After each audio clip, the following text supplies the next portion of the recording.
Welcome to Shri చక్ర news బులెటిన్ల ముందుగా headlines. అర్జీదారుల సమస్యలపై తక్షణమే స్పందించాలి కలెక్టర్ శివశంకర్.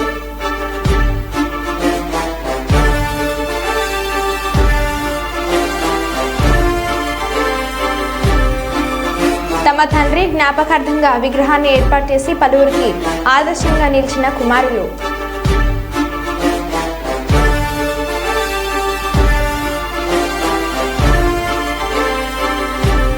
ఖమ్మం జిల్లాలో మంత్రి పొంగులేటి విస్తృత పర్యటన.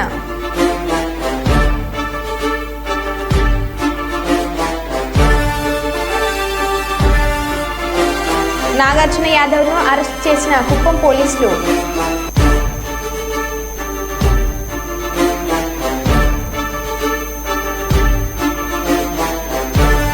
హన్మకొండ పరకాల శివార్లో ఉన్న వంతెన్ని పరిశీలించిన కలెక్టర్ ప్రావీణ్య.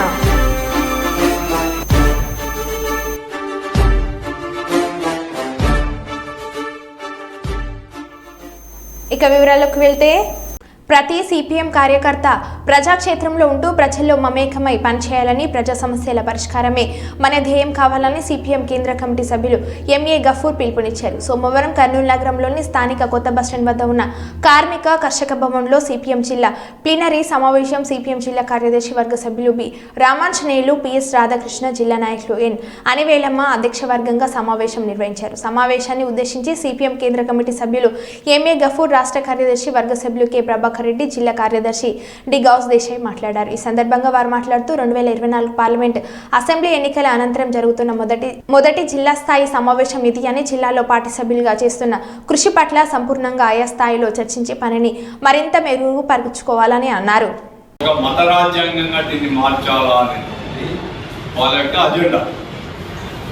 వాళ్ళ ప్రయత్నాలన్నీ ఆ వైపు చేస్తూ వచ్చారు. ఈ ఎన్నికల్లో ఆ రకంగా ప్రజల్ని ఒప్పించి అధికారం పొందడమే కాదు 3/4 మెజార్టీ సాధించుకోవాలనేసి ఒక ప్రయత్నం బీజేపీ చేస్తూ వచ్చింది.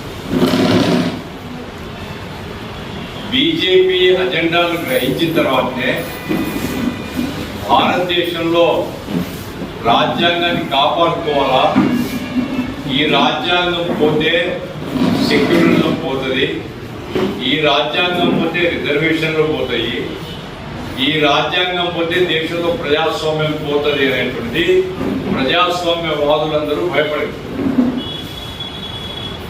దేశవ్యాప్తంగా ప్రజాస్వామ్యవాదుల్లో ఓ పెద్ద చర్చ రావడం, అన్ని పార్టీల్లో ఉండేటువంటి ఈ ప్రజాస్వామ్యవాదులు తమ పార్టీలో చర్చ పెట్టడం, ఆ రకంగా ఇండియా కూటమి అనేటువంటి కూటమి ఏర్పడడానికి ఒక ప్రాతిపదిక ఏమంటే భారతీయ జనతా పార్టీ యొక్క కుట్రలు కుతంత్రాలు దేశానికంతా అర్థమైన తర్వాత భారతీయ జనతా పార్టీని ఎదిరించాలంటే ఒంటరిగా ఎదిరించలేము, మన మధ్య ఐక్యత కావాలి అనేటువంటి అన్ని పార్టీల్లో చర్చ జరిగిన తర్వాతనే ఇండియా కూటమి అనేది ఏర్పడింది.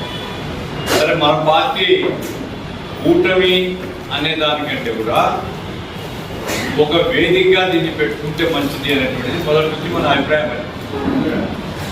ఎందుకంటే కూటమి మహబూబాద్ జిల్లా చిన్నగూడూరు మండల కేంద్రంలో దాశరథి శత జయంతి వేడుకలు ఘనంగా నిర్వహించారు. ఎమ్మెల్సీ ప్రముఖ కవి దేశపతి శ్రీనివాస్తో కలిసి డోర్నకల్ ఎమ్మెల్యే ప్రభుత్వ whip Ramachandra Naik, Mahabubabad MLA Murali Naik, MLC Ravinder Rao, cinema రచయిత, నిర్మాత, డైరెక్టర్, జాతీయ బీసీ చైతన్య సమితి తెలంగాణ రాష్ట్ర అధ్యక్షులు బయ్య వెంకట నరసింహారాజ్, టీయూడబ్ల్యూజే రాష్ట్ర ఉపాధ్యక్షులు గాడిపల్లి మధు, దశరథి జయంతి ఉత్సవ కమిటీ కన్వీనర్ కనుగంటి కమలకర్, కాంగ్రెస్ నాయకులు రావుల రామరెడ్డి, సుధాఖని నాగేష్, గాడిపల్లి జీవన్, దశరథి కృష్ణమాచార్యులు విగ్రహానికి పూలమాలలు వేసి ఘనంగా నివాళులను అర్పించారు. అనంతరం చిన్నగూడూరు నుండి మహబూబాద్ ఎస్వీఎం ఫంక్షన్ హాల్ వరకు బైక్ ర్యాలీ నిర్వహించారు.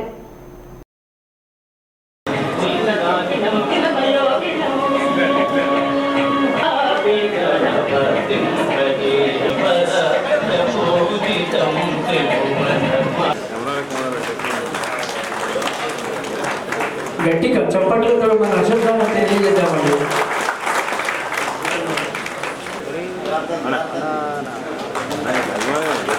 చప్పట్లే వారికి సన్మాన దుప్పట్లు అవుతాయి. మరి స్టార్టింగ్ హైదరాబాద్ జర్నలిస్ట్ యూనియన్ అధ్యక్షులు శంకర్ గౌడ్.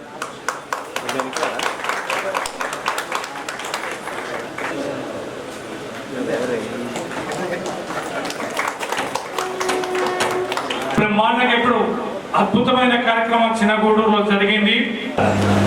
నిరాజలి గారు హైదరాబాద్ నుంచి వచ్చి వాస్తవంగా భార్య పెద్దలు ఈ గౌరవనీయులు శాసనమండలి సభ్యులు రవీంద్రరావు గారు, ఈ బీజాలు నాటబడుతున్నాయి. దాశరథి గుర్తులను మనం నిర్మించుకుందాం. ఇది బలమైనటువంటి పునాది వేద్దాం. మంచి సమాజం నిర్మాణంలో దాశరథి గారి లాంటి కార్యక్రమాలు బ్రహ్మాండంగా కొనసాగిస్తామని ఈ సందర్భంగా మనవి చేస్తూ హాజరు రచయిత కవి శ్రీ నందిని సిద్ధారెడ్డి గారు.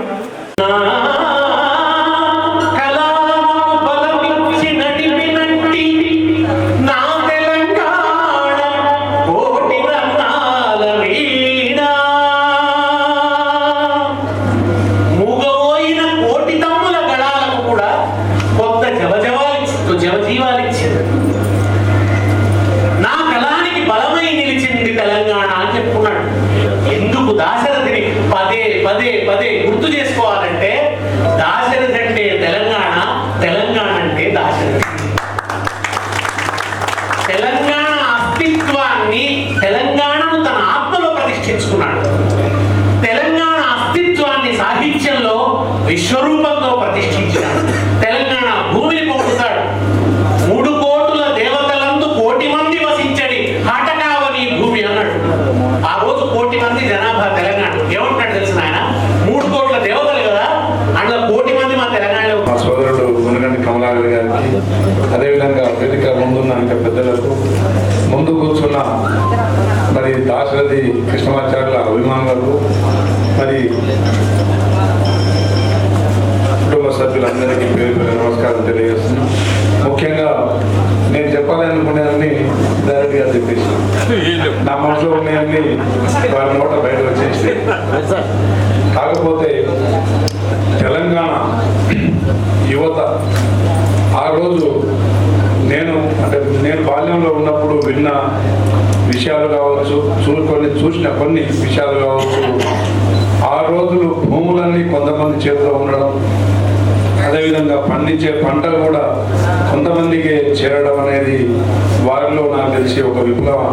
ఈరోజు అంటే దాశరథి కృష్ణమాచార్యులు గారు కేవలం కవి మాత్రమే కనబడట్లేదు.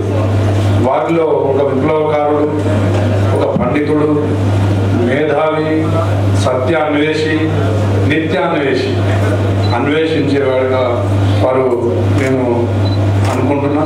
ఎందుకంటే వారి పుస్తకాల పేర్లు కూడా రుద్ర వీణ. రుద్ర అంటే రక్తం, రక్తంతో కలిసిన వీణ. ఇక అది ఎలాంటి పాటలు పాడుతుందో మీకు తెలుసు. అదేవిధంగా అగ్నిధార, మరి అగ్నిధార అలాంటి టైటిల్స్, ఆ టైటిల్లోనే వారి ఆలోచన విధానాలు మనకు తెలిసే విధంగా తెలుస్తూ ఉంది. ముఖ్యంగా మాకు దేవులపల్లి ప్రభాకర్ గారిని ఒక తెలుగు పండితులు ఉండేవారు ఇంటర్మీడియట్లో. వారు అష్టావధాని, శతావధాని. వారు ఒకరోజు అష్టావధానం మా కాలేజీలో పెడుతుంటే నేను కూడా ఏదో తెలుసుకోవాలని ఆ తెలుగు నేను సైన్స్ స్టూడెంట్, నేను డాక్టర్ కావాలి లక్ష్యంతో పోయినని. కర్నూలు ట్రాఫిక్ సిఐపి గౌతమి ఆధ్వర్యంలో ఈరోజు అనగా 22 తారీఖు జూలై 2024వ తేదీన సాయంత్రం 5 గంటల నుండి బెల్లేరి చౌరస్తా నుండి ఉల్చాల సర్కిల్ వరకు రోడ్డు మీద ఉన్న పండ్ల బండ్లను, టిఫిన్ బండ్లను, బజ్జీల బండ్లను మరియు మొబైల్ క్యాంటీన్లను రోడ్డు మీద పెట్టి వ్యాపారాలు జరుపునందున ట్రాఫిక్ రద్దీ పెరగడం వలన ప్రజలు ట్రాఫిక్ ఇబ్బందులను ఎదుర్కొంటున్నందున ప్రజల నుండి అందిన ఫిర్యాదుల మేరకు స్పెషల్ డ్రైవ్ నిర్వహించి మొబైల్ క్యాంటీన్లను మరియు పండ్ల బండ్లను, బజ్జీల బండ్లను, టిఫిన్ బండ్లను ట్రాఫిక్ పోలీసులు స్టేషన్కు తీసుకువచ్చి రోడ్డు మీద వ్యాపారాలు చేస్తున్న వారిపై పెట్టి కేసులను నమోదు చేసి వారిని కోర్టులో హాజరుపరుస్తామని కర్నూలు ట్రాఫిక్ సిఐపి గౌతమి తెలపడం జరిగింది.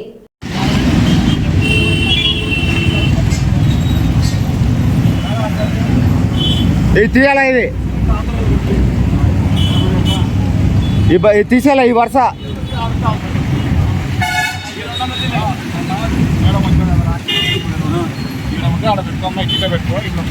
లేదు ముందు వరుస తీసేయాలా, నువ్వు వెనకలో పెట్టుకో. అవన్నీ చెప్పకూడదన్నా నువ్వు.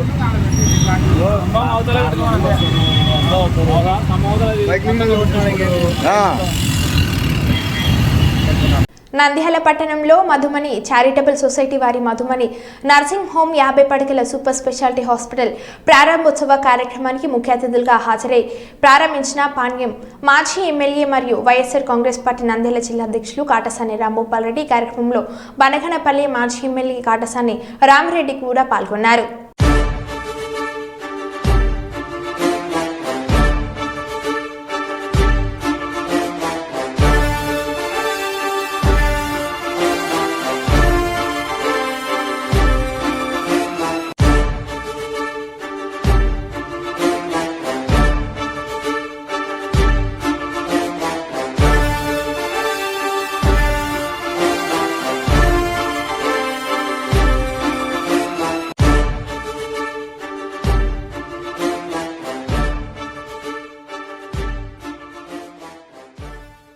Ramagundam police commissionerate Mancherial zone Chennur rural Nilwai police station పరిధిలోని వేమనపల్లి మండలంలో గత 5 రోజులుగా కురుస్తున్న వర్షానికి ప్రాణాహిత నదిలో నీటి ప్రవాహం పెరిగి రాచర్ల మల్కాలపేట మధ్య గల వంతెన మునిగిపోయింది. ప్రజలు అత్యవసర పరిస్థితిలో ప్రయాణం చేయలేకపోయారు. అట్టి సమాచారం తెలిపిన Ramagundam police commissioner Srinivas IPS DCP Mancherial రాచర్లకి జిల్లా పోలీస్ రెస్క్యూ టీంతో వెళ్లి అక్కడ ప్రజల పరిస్థితి చూసి వారికి సహాయం అందించామని తెలుపగా DCC Bhaskar, Jaipur ACP A Venkateswarlu, Chennur rural CI Sudhakar వాళ్ళతో కలిసి రెస్క్యూ టీంతో స్వయంగా బోటు నడిపి రాచర్ల మధ్య బ్రిడ్జి మునిగిపోయిన ప్రాంతానికి మరియు రహదారి దిగ్బంధం ప్రాంతానికి వెళ్లి పరిస్థితిని సమీక్షించి అక్కడి ప్రజలకు పోలీసులు ఎల్లప్పుడూ అందుబాటులో ఉంటారని ధైర్యంగా ఉండాలని మంచిర్యాల డీసీపీ భాస్కర్ తెలిపారు.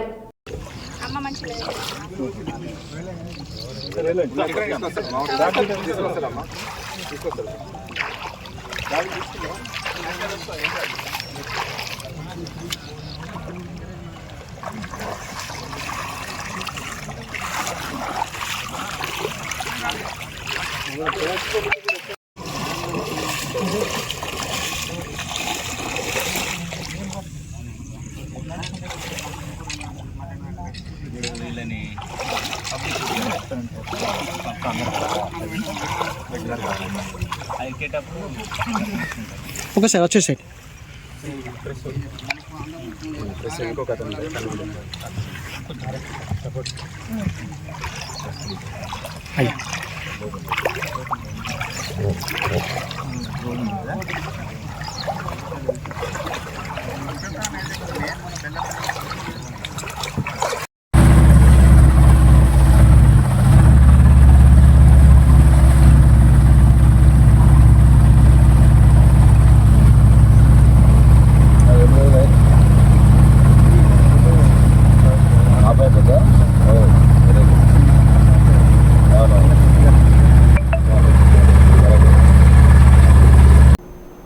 సీఎం చంద్రబాబుపై వైసీపీ రాష్ట్ర అధికార ప్రతినిధి నాగార్జున యాదవ్ అనుచిత వ్యాఖ్యలు చేయడంతో పలువురు టీడీపీ నేతలు పోలీసులకు ఫిర్యాదు చేశారు. ఈ నేపథ్యంలో నాగార్జున యాదవ్ను కుప్పం పోలీసులు నిన్న రాత్రి అదుపులోకి తీసుకున్నారు. కాగా ఈ నెల 25వ తేదీ వరకు నాగార్జున యాదవ్ను అరెస్ట్ చేయకూడదని హైకోర్టు ఆదేశించడంతో కుప్పం పోలీసులు 41A నోటీసులు జారీ చేశారు. అనంతరం కుప్పం సరిహద్దులోని తమిళనాడు బార్డర్లో బందోబస్తు నడుమ నాగార్జున యాదవ్ను వదిలిపెట్టారు. ఎందుకు అరెస్ట్ చేశారని నాగార్జున యాదవ్ను కర్నూలు కలెక్టర్ కార్యాలయంలో సునయన ఆడిటోరియంలో సోమవారం నిర్వహించే ప్రజా ఫిర్యాదుల పరిష్కార వేదిక కార్యక్రమం మధ్యాహ్నం 2 గంటల వరకు నిర్వహించాలని జిల్లా అధికారులందరూ ఉండాలని కోరుతూ ఫిర్యాదులను పట్టుకొని ప్రజా ఫిర్యాదుల పరిష్కార వేదిక ముందు కూర్చొని చూపారు. జిల్లా కేంద్రంతో పాటు జిల్లా నలుమూలల నుంచి సమస్యలను చెప్పుకునేందుకు వస్తే అధికారులు ఎవరూ లేకపోవడం బాధాకరమని అన్నారు.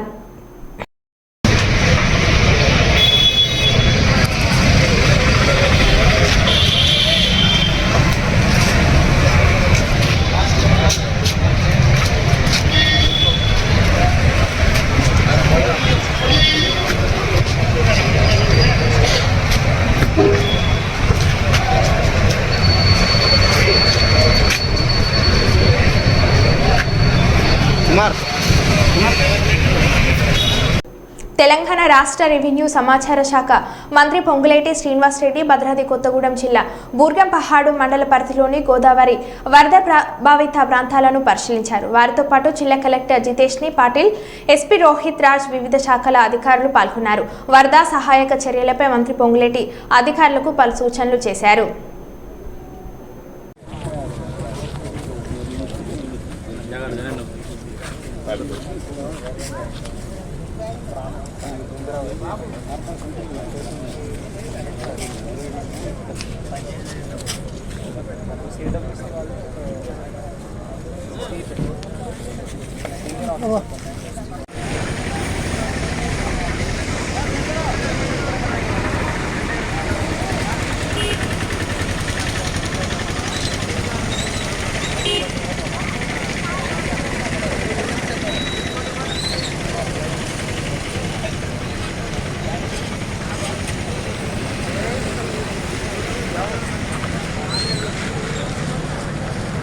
హన్మకొండలో వర్షాల కారణంగా దెబ్బతిన్న హన్మకొండ జిల్లా నడికుడ మండలం కంటాత్మకూర్ గ్రామ శివార్లో నిర్మాణంలో రోడ్డు, అదేవిధంగా పరకాల శివార్లో ఉన్న చెలివాగు వంతెనను జిల్లా కలెక్టర్ పి ప్రావీణ్య సోమవారం పరిశీలించారు. కంటాత్మకూర్ వద్ద ఉన్న వాగుల నుండి వరద ఉధృతంగా పోతుండటంతో దెబ్బతిన్న కాజ్వేను కలెక్టర్ సందర్శించి అక్కడి వంతెనను, రోడ్డు నిర్మాణానికి సంబంధించిన వివరాలను R&B సురేష్ బాబు ఇతర అధికారులను కలెక్టర్ అడిగి తెలుసుకున్నారు. వరద ప్రవాహం గురించి, అక్కడి పంటలకు సంబంధించిన వివరాలను స్థానిక రైతులు కలెక్టర్కు వివరించారు.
రోజు పర్కాల్ మండల్లో పర్కాల్ నుంచి భూపాల్పల్లి వెళ్ళే నేషనల్ హైవే రోడ్డు ఇన్స్పెక్షన్ చేయడం జరిగింది. ఇక్కడ హెవీ వర్షంతో నిన్న నైట్ ఒక స్టార్టింగ్ పిల్లర్ దగ్గర కొంచెం రోడ్డు కేవిన్ అయింది ఇన్ఫర్మేషన్ వస్తే నిన్న నైట్ ఇంజనీర్స్, NH వాళ్ళ ఇంజనీర్స్ అవ్వచ్చు అండ్ మన లోకల్ తహసీల్దార్, పోలీస్ డిపార్ట్మెంట్ ముగ్గురు కలిసి రోడ్ కార్డన్ ఆఫ్ చేసి అలానే ఒక లేన్లోనే ట్రాఫిక్ మూవ్ అయ్యేలాగా హెవీ వెహికల్స్ కూడా అలౌ చేయకుండా ట్రాఫిక్ కంట్రోల్ చేయడం జరిగింది.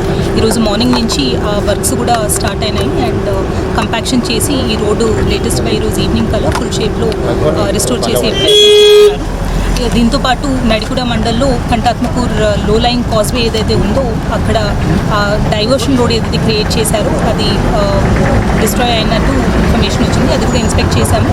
అండ్ వాటర్ లెవెల్స్ తగ్గిన తర్వాత ఆ రోడ్ వర్క్స్ కూడా కమెన్స్ అవుతాయి అనేది తెలియజేస్తున్నాము. అండ్ ఇప్పటి వరకు మనకి దాదాపు ఒక 40 mm రెయిన్ఫాల్ వచ్చింది. ఎక్కడ కూడా మేజర్ ఇబ్బందులు ఏం లేవు. అండ్ అదేవిధంగా మనము హెల్త్ డిపార్ట్మెంట్కి ఆశా వర్కర్స్ ఏఎన్ఎంస్ అందరూ కూడా ఫీల్డ్లో అందుబాటు ఉండాలి అని ఇన్ఫర్మేషన్ ఇవ్వడం జరిగింది. వాళ్ళు ఇంటింటికి వెళ్ళి ఏమైనా జ్వరాలు కానీ ఏమైనా ఉంటే అవన్నీ కూడా పబ్లిక్కి అందుబాటులో ఉండాలి అని చెప్పి తెలియజేశాము. దాంతోపాటు మన శానిటేషను ప్లస్ అలానే డిలాపిడేటెడ్ బిల్డింగ్స్ ఏమైనా ఉంటే పంచాయతీరాజ్ డిపార్ట్మెంట్ మున్సిపల్ డిపార్ట్మెంట్ కూడా చెప్పడం జరిగింది. దట్ వర్షం తగ్గింది కాబట్టి ఇప్పుడు బురద కానీ సిల్ట్ పని క్లియర్ చేసుకోవాలి. అండ్ ఎవరు కూడా ఇంకా నెక్స్ట్ 2-3 days కూడా మనకి పాత బిల్డింగ్స్లో ఎవరు ఉండదు అనేది రిక్వెస్ట్ చేస్తున్నాము. ఎందుకంటే తడిగోడలు కూలే అవకాశం ఉంటుంది కాబట్టి ఇంకొక నెక్స్ట్ 72 hours వరకు కూడా రిలేటివ్స్ ఇంటి కానీ చుట్టాల ఇంటికి కానీ అట్లా వెళ్ళాలి అని కోరుతున్నాము. అండ్ పంచాయత్ డిపార్ట్మెంట్ నుంచి కూడా ఇదే ప్రయత్నాలు చేస్తున్నాము. అండ్ నెక్స్ట్ 24-48 hours కూడా మేము అలర్ట్గా ఉంటున్నాము. అన్ని డిపార్ట్మెంట్స్ కూడా ఫీల్డ్లో ఉండి అలర్ట్గా ఉండాలనేది రిక్వెస్ట్ చేస్తున్నాము. కడప జిల్లా నలుమూలల నుండి వ్యాయా ప్రయాసాలు ఓర్చి జిల్లా కేంద్రానికి వచ్చే అర్జీదారుల సమస్యలపై అధికారులు తక్షణమే స్పందించి విచారించి పరిష్కార మార్గాలను చూపాలని జిల్లా కలెక్టర్ శివశంకర్ లోతేటి అన్ని ప్రభుత్వ శాఖల అధికారులను ఆదేశించారు. సోమవారం కలెక్టరేట్లోని గ్రీవెన్స్ హాల్లో ప్రజా సమస్యల పరిష్కార వేదిక కార్యక్రమం జరిగింది. ఈ కార్యక్రమానికి జిల్లా కలెక్టర్ శివశంకర్తో పాటు DRO Gangadhar Goud, DRDA PD Anand నాయకులు హాజరై గంగాధర్ గౌడ్, డిఆర్డీఏ పీడీ ఆనంద్ నాయకులు హాజరై ప్రజల నుండి ఫిర్యాదులను స్వీకరించారు.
బాగా అదారి నీళ్ళు బాగా అప్పుడు ఇట్లు పల్లగా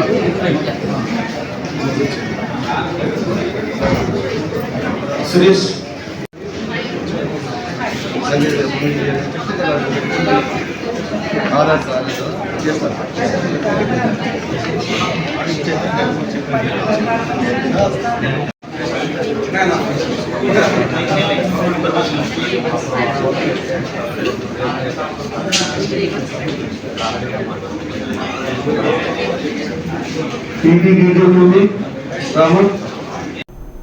ఛత్తీస్గఢ్ రాష్ట్రంలోని ఆర్లపెంట పంచాయతీ కిస్తారం గ్రామానికి చెందిన రవ్వ భీముడు కొన్ని నెలలుగా అనారోగ్యంతో బాధపడుతున్నాడు. తీవ్ర అస్వస్థకు గురి కావడంతో కుటుంబ సభ్యులు భద్రాచలం ప్రైవేట్ ఆసుపత్రిలో చేర్పించారు. ఖర్చులు పెరగడంతో కుటుంబ సభ్యులు భద్రాచలం ప్రైవేట్ ఆసుపత్రి నుండి చికిత్స కోసం రోగిని బైగాకు తీసుకువెళ్లారు. కొన్ని రోజుల పాటు చికిత్స అనంతరం రోగి మృతి చెందాడు. మృతదేహాన్ని స్వగ్రహం ఆర్లపెంటకు తీసుకురావాల్సి వచ్చింది. తిగాన్పల్లి నుంచి స్వగ్రామం ఆర్లపెంట పంచాయతీ కిస్తారం వరకు కల్వట్టు దాటేందుకు 20 కిలోమీటర్ల అడవి మార్గంలో నడిచి మృతదేహంను తీసుకొని వెళ్లారు.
మరో బులెటిన్లో మళ్ళీ కలుద్దాం. Stay tune.